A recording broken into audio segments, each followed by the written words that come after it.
When I was 9 years old, I would often hear odd noises coming from either my closet door or beneath my bed. My parents explained that the noises were nothing more than the house groaning. I bought into it after a while and soon didn't think much of the noises, that is, until one particular night. I was having trouble falling asleep and was cuddling my little stuffed bear when I heard a scratching sound against the inside of my closet. I rolled my eyes before trying to fall asleep again.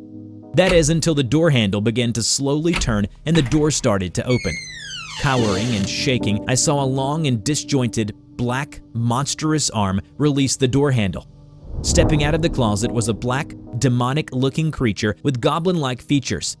In fear, I watched it get low to the ground and proceed to stalk me, licking its lips and pointing sharp claws at me. Before it could pounce upon me, my teddy bear Caesar jumped from my arms and entered a combat stance. 2 orbs of light then appeared above its head that transformed into a wooden sword and shield respectively. The monster let out a hateful cry before engaging in combat with Caesar. The creature was swift and strong, but Caesar was smart and tactful. He countered with sword slashes and finally weakened the creature to the point he could slice its head off. I watched as the monster's head rolled away from its body before disintegrating into a dark mist. Caesar's weapons then vanished as he scurried back to my bed, patted me on the head, and promptly became inanimate again. Utterly baffled by the experience, I went to sleep without questioning what had happened. I never saw Caesar come back to life again, or another monster for that matter. I know I wasn't dreaming of what I saw. Hello everybody, I'm TheRubber. Today, we bring you SCP Foundation Keter Class Object SCP-6852. SCP-6852, also known as Where Best Friends Are Made, are hostile entities of varying appearance that are consistently described as scary, terrifying, and monsters by young children. Instances of 6852 have been identified by the Foundation as entities hostile to young children. Regardless of their appearance, all instances tend to have long teeth, claws, or other sharpened appendages. These creatures typically live in or manifest under beds and within closets, most often in the room of the child.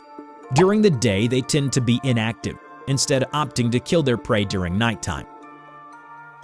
While instances of 6852 are perfectly capable of killing children with relative ease, they relish in playfully hunting them. This is hypothesized to be a form of entertainment for 6852 instances, scaring the children greatly before pouncing on them. Oddly enough, if the child who is being hunted hides under their blanket, 6852 will not harm them. This is due to their preference of seeing their prey before killing them. In addition to their sharpened appendages, 6852 instances are graced with 2 abnormal properties that aid them in their hunts. The first is that they can produce anti-mimetic camouflage, rendering them invisible to anyone but young children. Second, their bodies are able to silence noises within any localized area, such as a child's bedroom. In order to combat the steadily rising number of attacks by instances of 6852, the Foundation created Procedure 6852-Bear. This procedure is carried out through the Build-A-Bear Workshop Corporation. Yes, the company was created specifically for this purpose. As for the procedure itself, it seeks to make artificial copies of SCP-6330 to fight 6852 instances and protect the children in these cases. The process is as follows. First, a child chooses the type of bear that they want, accessorizing it as they so desire.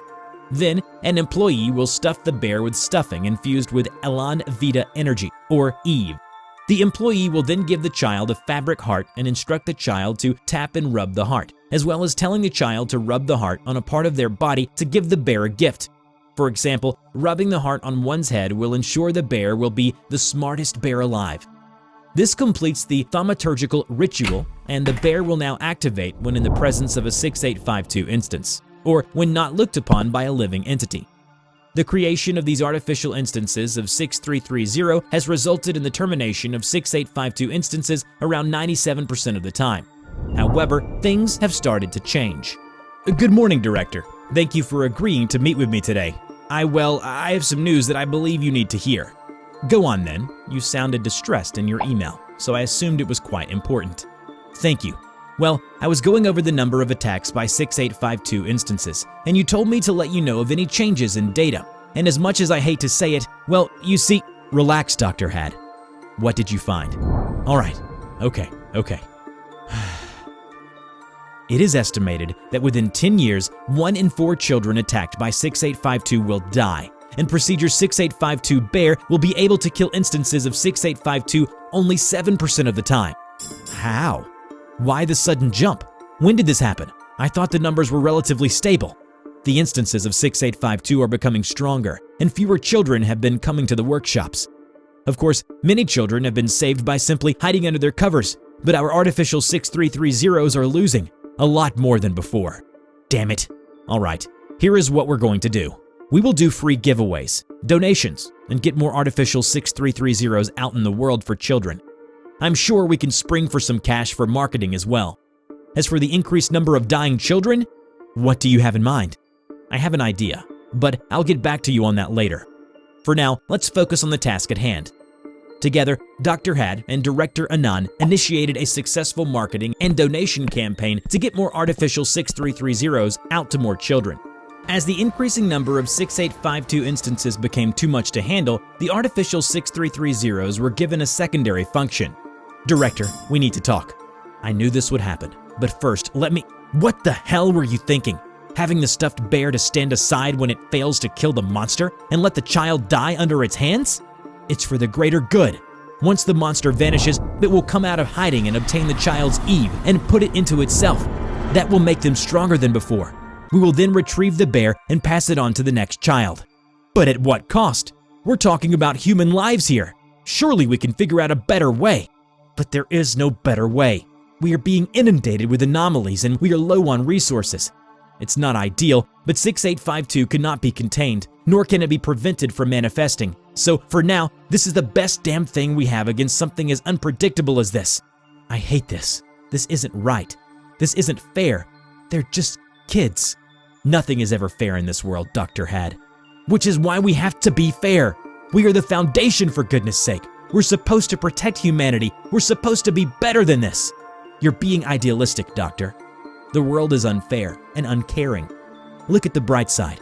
This will work out in the long run, and you'll be thankful. Believe me. For now, I've had someone to come up with some solutions to cover up the children's deaths by anomalous means, so you don't have to worry about that.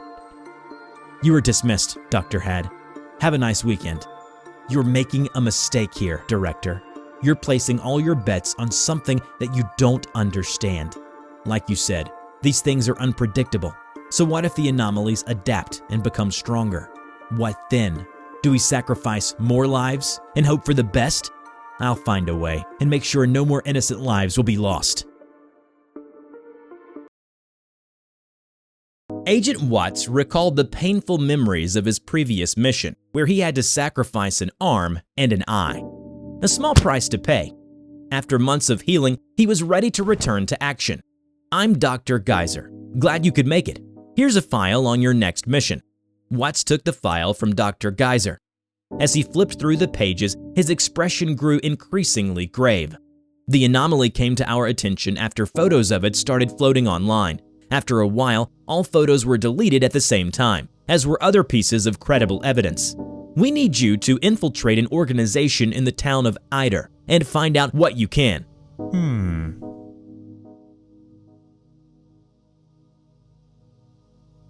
Hello everybody, I'm TheRubber. Today, we bring you SCP Foundation Euclid Class Object SCP-6326.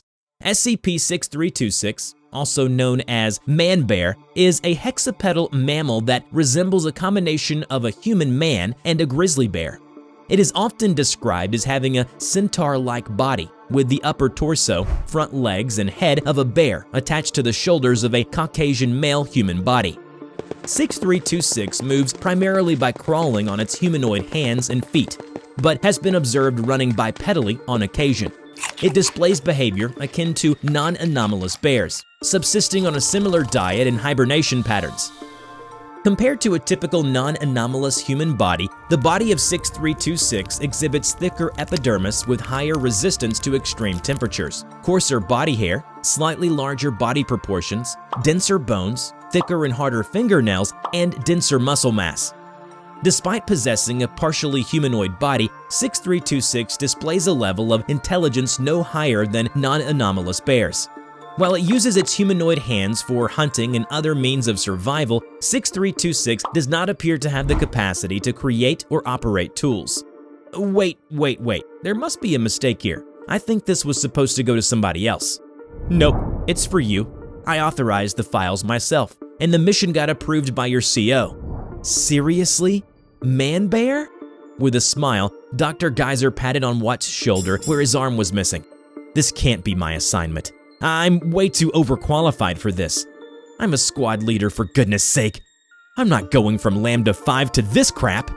Agent, it is imperative that the Foundation investigate, contain, and if necessary, eliminate any and all possible threats. Your job as an agent is to investigate this organization. It's a freaking backwater cryptid fan club. There's nothing to investigate about a bunch of nut jobs. It's an order, Agent. This is insulting. The next day, Agent Watts arrived at Ider, a small town surrounded by swamps in the middle of nowhere. He was quickly integrated into the MIB, short for Manbear Investigation Bureau, as known locally. He was escorted to the town hall by the president of MIB, Caleb Bowen. When he entered, the members of the MIB were already seated, eagerly awaiting the arrival of their newest member.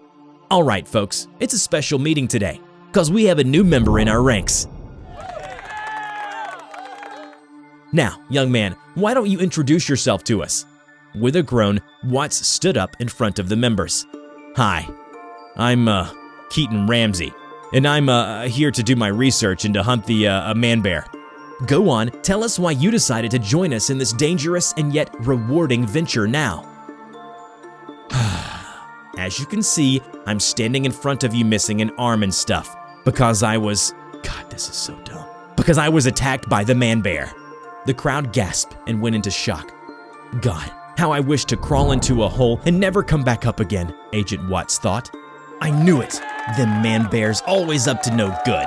He's so brave. So you've seen the Manbear, huh? Agent Watts then took out the drawing of the creature, which made Caleb panicked. He snatched the drawing and immediately tore it to pieces. Oh yeah, in the flesh. You were lucky then. No one survives after seeing the Manbear. He's an elusive monster, you see. Why do you think he's that hard to find? That's because he's a shapeshifter. If he finds out that we know what he truly looks like, he'll change into one of us folks and we may never find him. Really? A shapeshifter? Wow. He's really crafty, isn't he? So that's why all photos of him disappeared from the net, huh? Yes, we can't let them photos spread around the interwebs. Very dangerous. I've had my suspicion that you may be the Manbear. Really? What changed your mind then? I had my trusty chief of security run a background check on you. He gave you the all clear, so that's why I was relieved to welcome you. About time you meet him, don't you think? Hey Howie, come on up here. A bespectacled man with a tinfoil hat stood up and walked up to the stage. This is Howie Bartholomew Jr. He knows every ins and outs regarding the Manbear thanks to his psionic powers. His what? Psionic, mind-reading power, you dimwit. You see this helm? That's right, it increases brainwave energy, allowing one to reach into other people's minds and also to defend mine from being under control of the Manbear. I was able to read yours and saw that you, unlike me, a mind reader and a scholar, are just another normal human being. That's why your request to join our bureau was approved. Really? Why don't you read my mind again and tell me what you see? Howie clutched his forehead and extended an arm towards Watts with a pained expression on his face. After a series of mumblings, he said, I sensed that you were a victim of Manbear in the past. You fought against him in a bloody brawl, where he took your arm and eye. What a truly tragic man you are. See? Told you he's the real deal. Wow, I'm truly blown away. Absolutely unbelievable. It was on that fated Sunday, when I was out in the woods hunting for game. It was that the Manbear struck and took everything that's ever meant anything to me. I didn't ask. You see, the Manbear's strong and agile. But don't get me wrong, I'm strong and agile myself. But I ain't no beast that crawls around on all fours like some beast. Know what I'm saying? Anyway, like I said, I was out fishing. Didn't you say you were hunting? Devil's in the details, young man. Anyhow, I was about to shoot the deer. I had it right in my sight, but when I pulled the trigger, Then suddenly, poof, the deer disappeared into a smoke, and it turned out that it was the Manbear all along. Before Watts could say anything, Howie whispered beside him, "The man's memories ain't that clear anymore. Know why? Because the Manbear got to him before I did. Mind control, man. What did I tell you?" But I was smart, you see. I knew I couldn't beat the bear human in his territory, and so I turned and ran out of there. I could have outrun him, but instead I slowed down my pace. I let him catch up to me, so that you could fight him in your territory? So that I could fight him in my territory. That's right. Now you're thinking like a tactician, just like me. Got to have the high ground and stuff. You never ceased to amaze me, sir. So I got to my shed where I kept Big Bessie, my trusty 12-gauge double-barrel shotgun. Packs a hell of a punch, too. And sat down. I pointed my shotgun right at the door as I wait. When the Manbear rushes in, all I gotta do was to pull the trigger. And bam! Suddenly, a nervous man rushed into the hall, barely catching his breath. "Guys, it's Manbear. One of us got injured." It sent the hall into nervous chatter and murmurs. After calming the crowd, Caleb called Agent Watts into action. "All right, about time we come face to face with this damn bear man. Come with me, Keaton." They rushed out into the streets. A few blocks away, a man sat on the pavement beside a wrecked motorcycle. He was absent-mindedly nursing his wounds. "Oh, it's you, Mikey. Thank God you're still in one piece. Now tell us, did the Manbear do this to you?" Mikey responded with a hiccup. What? Yeah, the bear dude just appeared right out of nowhere, and he pushed me over. Damn near took my head off, too, when I fell over that damn fence. Where did it go? The Manbear disappeared as soon as he'd done grievous harm against this man. Damn you, Manbear. We can't let him get away with this." Agent Watts looked around and saw a broken bottle lying not far from the wreck. "So you're saying the Manbear suddenly appeared in front of you, out of nowhere, and decided to push you over your bike while you were about 20 miles per hour on the road, then ran away? What a truly heinous creature. By the way, have you been drinking?